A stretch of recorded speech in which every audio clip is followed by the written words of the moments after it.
இது மகிமை நேரம். ஆண்டவராயிருக்கிற இயேசு கிறிஸ்துவின் நாமத்தில் இந்த மகிமை நேரம் நிகழ்ச்சியை பார்த்து கொண்டிருக்கிற ஒவ்வொருவருக்கும் என்னுடைய அன்பின் வாழ்த்துக்களை நான் தெரிவித்துக் கொள்கிறேன். கர்த்தர் உங்களை ஆசீர்வதிப்பாராக. நாம் ஜெபிக்கலாம். அன்பின் ஆண்டவரே, நீர் எங்களோடு கூட பேசுகிற ஆண்டவர், நீர் எங்களோடு கூட பேசும்படியாக நாங்கள் ஜெபிக்கிறோம். நீர் எங்களோடு கூட பேசும். இயேசு கிறிஸ்துவின் நாமத்தில் ஜெபிக்கிறேன் பிதாவே, ஆமென். நாம் காலேபை குறித்து தொடர்ச்சியாக நாம் பார்த்து கொண்டு வருகிறோம். இந்த நாளிலும் காலேபை குறித்து நாம் தொடர்ச்சியாக வேறு சில காரியங்களை நாம் வேதத்தின் மூலமாய் நாம் பார்க்கலாம்.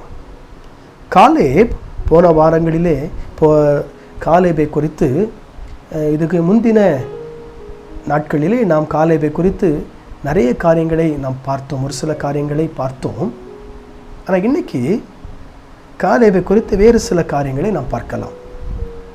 காலேப் வேறே ஆவியை உடையவன் என்று சொல்லி நாம் பார்த்தோம்.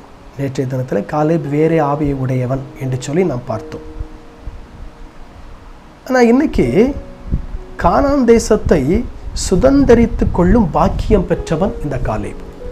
கானான் தேசத்தை சுதந்தரித்து கொள்ளும் பாக்கியம் பெற்றவன் இந்த காலேப். என்னாகமத்தின் புஸ்தகம் 14ஆம் அதிகாரம் அதனுடைய 24ஆம் வசனத்தை நாம் அன்னைக்கு நம்ம பார்த்தோம். அதில் வேறு ஆவியை உடையவன் என்று சொல்லி வேதத்தில் சொல்லப்பட்டிருக்கிறது. இன்றைக்கி என்னாகமத்தின் புஸ்தகம் 14ஆம் அதிகாரம் 24ஆம் வசனத்தை மீண்டும் நாம் தியானிக்க போகிறோம். அதில் ஒரு காரியம் சொல்லப்பட்டிருக்கிறது, நான் உங்களுக்காக வாசிக்கிறேன். அவன் போய் வந்த தேசத்திலே அவனை சேர பண்ணுவேன், அவன் சந்ததியார் அதை சுதந்தரித்து கொள்வார்கள். ஆண்டவர் சொல்றாரு, அவன் போய் வந்த தேசத்திலே அவனை சேர பண்ணுவேன். அவன் போய் வந்த தேசம் என்ன தேசம்? இதுக்கு முன்னால இந்த காலேப் இந்த தேசத்தை வேவு பார்க்கும்படியாக காலேப் வருகிறார். இந்த தேசத்தை சுற்றி காலேப் வேவு பார்க்கிறார். ஆனா வேவு பார்த்த அநேகர் உள்ளுக்குள்ள போகல. வேவு பார்த்த அநேகர் உள்ளுக்குள்ள போகல. ஆனா காலேப் உள்ளுக்குள்ள போறார். ஆண்டவரே சொல்றாரு, அவன் எந்த தேசத்துக்கு போயிட்டு வந்தானோ அந்த தேசத்துக்குள்ள நான் அவனை சேர பண்ணுவேன், அவன் சந்ததியார் அதை சுதந்திரித்துக் கொள்வார்கள். காலேபும் காலேபுக்கு பின்பதாக இருக்கிற சந்ததியாரும் காலேப் எந்த தேசத்துக்குள்ள போயிட்டு வந்தாரோ, எந்த தேசத்திற்குள்ள காலேப் வேவு பார்த்துட்டு வந்தாரோ அந்த தேசத்தை நான் சுதந்தரிக்க பண்ணுவேன் அப்படின்னு சொல்லி கர்த்தருங்கே வாக்கு கொடுக்கிறதை, காலேபினிடத்தில் ஆண்டவர் சொல்லுகிறதை நாம் பார்க்க முடியும். என்ன ஒரு பெரிய பாக்கியம் பாருங்க. அவன் அந்த தேசத்துக்குள்ள போயிட்டு வந்திருக்கிறாரு, அந்த தேசத்தை வேவு பார்த்துட்டு வந்திருக்கிறாரு. ஆனா மற்ற யாருமே உள்ள நுழைய முடியாத ஒரு சூழ்நிலை. ஆனா காலேப் மட்டும் உள்ள நுழையிறாரு. ஏன் அப்படின்னா, இதற்கு முந்தின நாட்களிலே நாம் தியானித்தது போல உத்தம இருதயம் உடையவன், வேறு ஆவியை உடையவன். ஆகவேதான் இந்த காலேப் அங்கே உள்ளே கானான் தேசத்திற்குள்ளே இந்த காலேப் நுழைய முடிகிறது.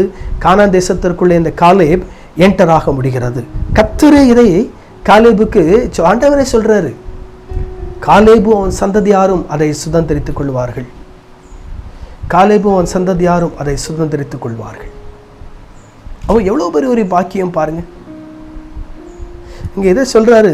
30ஆம் வசனத்துல நம்ம வாஸ்து பார்த்தோம்னா, என்னாகமம் 14ஆம் அதிகாரம் 30ஆம் வசனத்தை வாஸ்து பார்த்தோம்னா, எப்புனின் குமாரன் காலேபும் நூனின் குமாரன் யோசுவாவின் தவிர மற்றவர்களாகிய நீங்கள் நான் உங்களுக்கு குடியேற்றுவேன் என்று ஆணையிட்டு கொடுத்த தேசத்தில் பிரவேசிப்பதில்லை.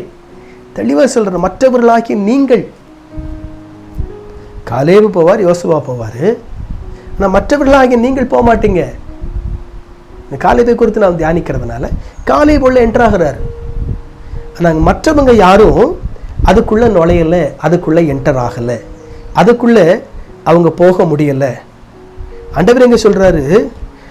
32ஆம் வசனத்துல, உங்கள் பிரேதங்களும் இந்த வனாந்தரத்தில் விழும்.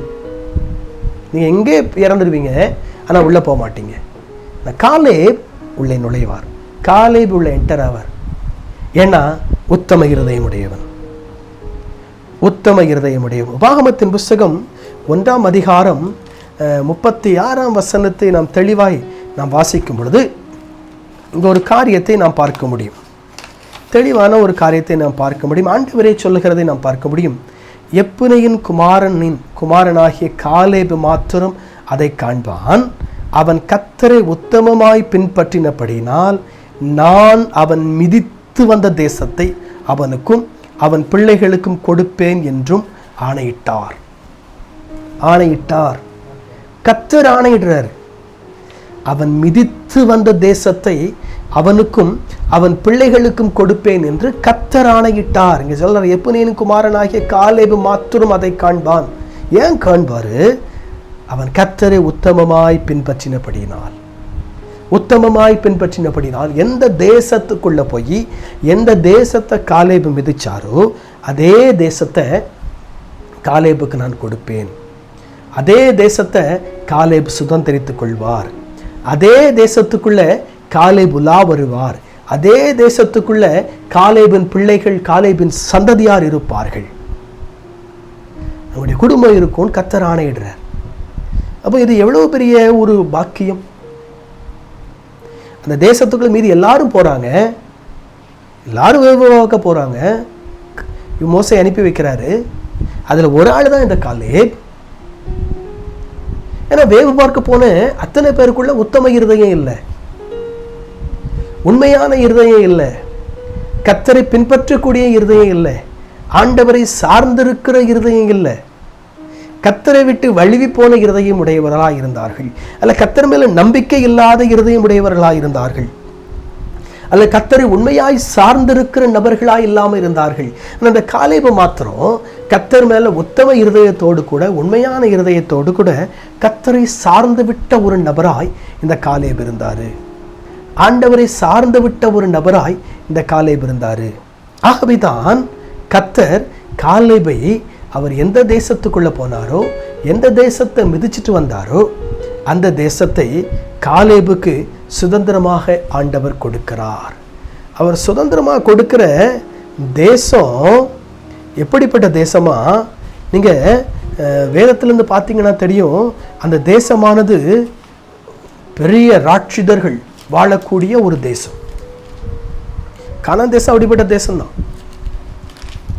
பெரிய ராட்சித வம்சத்தார் வாழக்கூடிய ஒரு தேசத்தான் இந்த கானான் தேசம்.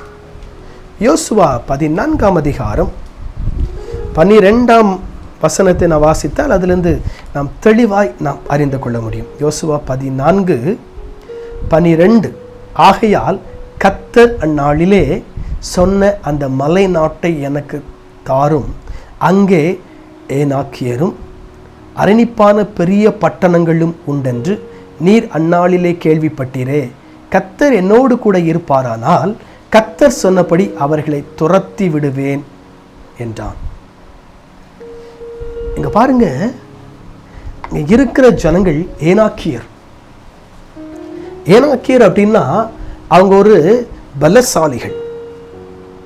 இஸ்ரவேல் ஜனங்களை விட பலசாலிகள், பலத்தில் கூடினவர்கள், கிட்டத்தட்ட ராட்சித சந்ததி, அப்படிப்பட்ட சந்ததியை சார்ந்தவர்கள். அவ்வளவு பலமான மனிதர்கள் வாழக்கூடிய அந்த மலை நாட்டை ஆண்டவர் இங்கே காலேபுக்கு ஆண்டவர் கொடுக்கிறார்.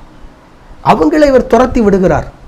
காலேப் அவங்களை துரத்தி விட்டுட்டு அந்த பகுதியை அவர் பிடித்துக் கொள்ளுகிறார். அந்த பகுதியில் அவர் வாசம் பண்ணுகிறார். அவருக்கு பின் சந்ததியார் அந்த பகுதியிலே குடியேறுகிறார்கள். ஏன் அப்படின்னா உத்தம இருதயம். ஆண்டவர் உத்தம இருதயத்தை அதிகமாக எதிர்பார்க்கிறார். ஆண்டவர் உத்தம இருதயத்தை அதிகமாக எதிர்பார்க்கிறார்.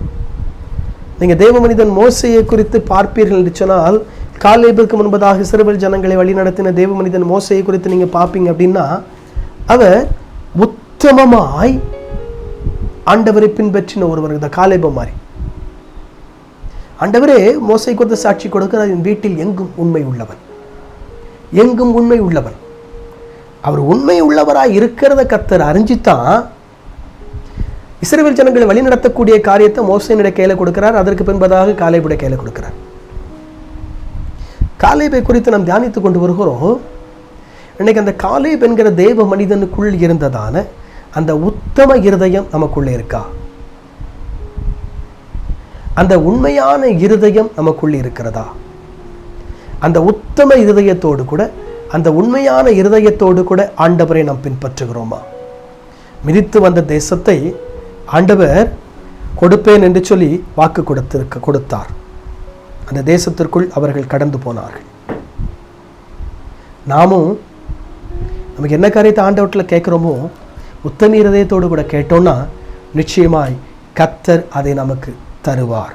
தலைகளை தாழ்த்தி ஜெபிப்போம். அன்பின் ஆண்டவரே, உத்தம இருதயத்தோடு கூட பின்பற்றின காலேபை போல உத்தம இருதயத்தோடு கூட நாங்களும் பின்பற்றுவதற்கு உதவி செய்கிறார். எங்கள் ஜெபங்களை ஏற்றுக்கொள்ளும், அங்கீகரிக்கும். இதை பார்த்து கொண்டிருக்கிற ஒருவரோட கர்த்தர் பேசும். ஆண்டவரே, பிரச்சனையோடு கூட போராட்டத்தோடு இருக்கிற எல்லாருடைய பிரச்சனை போராட்டத்தை கர்த்தர் மாற்றி போடும். இயேசு கிறிஸ்து நாமத்தில் ஜெபிக்கிறோம் பிதாவே, ஆமென்.